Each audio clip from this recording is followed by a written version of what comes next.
ഒരു കാലത്ത് മണിക്കൂറുകളോളം ഫോണിൽ സംസാരിച്ചിരുന്ന സുഹൃത്തിൻ്റെ ഒരു വോയിസ് നോട്ട് കേൾക്കാൻ പോലും ഇപ്പം മിക്ക സ്ത്രീകൾക്കും സമയം കിട്ടാറില്ല. സ്ത്രീകളുടെ ഇടയിലുള്ള ഫ്രണ്ട്ഷിപ്പ് എന്ന് പറയുന്നത് ഭയങ്കര ആത്മബന്ധം ഉണ്ടാക്കുന്ന ഒരു കാര്യമാണ്. അപ്പോൾ വിവാഹം കഴിഞ്ഞാൽ പതിയെ അവരുടെ പ്രയോറിറ്റീസ് മാറും.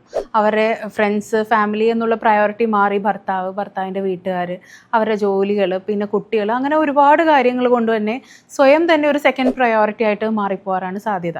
ആ ഒരു സെക്കൻഡ് പ്രയോറിറ്റി സ്വയം കൊടുക്കുമ്പോൾ തൻ്റെ ഫ്രണ്ട്സോ അല്ലെങ്കിൽ മറ്റേ നമ്മുടെ സ്വന്തം ഫാമിലിയൊക്കെ വരുമ്പോൾ അതൊരു തേർഡ് ഓർ ഫോർത്ത് പ്രയോറിറ്റി ആയിട്ട് മാറിപ്പോകാറാണ് പതിവ്. നമ്മുടെ ജീവിതത്തിൻ്റെ ഒരു ഭാഗമായിട്ടുള്ള നമ്മുടെ ഫ്രണ്ട്സ് എന്ന് പറയുന്നത് വിവാഹം കഴിഞ്ഞാൽ നമ്മുടെ ഒരു ഓർമ്മയുടെ ഒരു ഭാഗമായിട്ടാണ് പോകുന്നത്.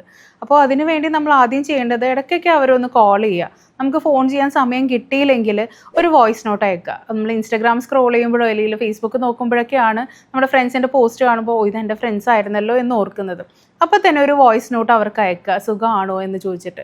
അപ്പോൾ ആ ഒരു റിലേഷൻഷിപ്പ് അങ്ങനെ നമുക്ക് മെയിൻറ്റെയിൻ ചെയ്ത് കൊണ്ടുപോകാൻ പറ്റും. അതുപോലെ ഒരു 2-3 മാസം കൂടുമ്പോഴൊക്കെ നമുക്ക് സമയം കിട്ടുമ്പോൾ ഫ്രണ്ട്സ് എല്ലാവരും കൂടി ഒരു ഗെറ്റ് ടുഗെദർ, ഒരു പുറത്തൊക്കെ പോയി അവരുടേതായ ഒരു ടൈം സ്പെൻഡ് ചെയ്ത് മുന്നോട്ട് പോകാണ് ആദ്യം വേണ്ടത്. അപ്പം നിങ്ങളെല്ലാവരും മനസ്സിലാക്കേണ്ട ഒരു കാര്യം, ഒരു സ്ത്രീക്കും വിവാഹം കൊണ്ട് ഒരു റിലേഷൻഷിപ്പും ബ്രേക്ക് ആവില്ല. പകരം പുതിയ നല്ല റിലേഷൻഷിപ്പ് ഉണ്ടാവുകയാണ് പതിവ്.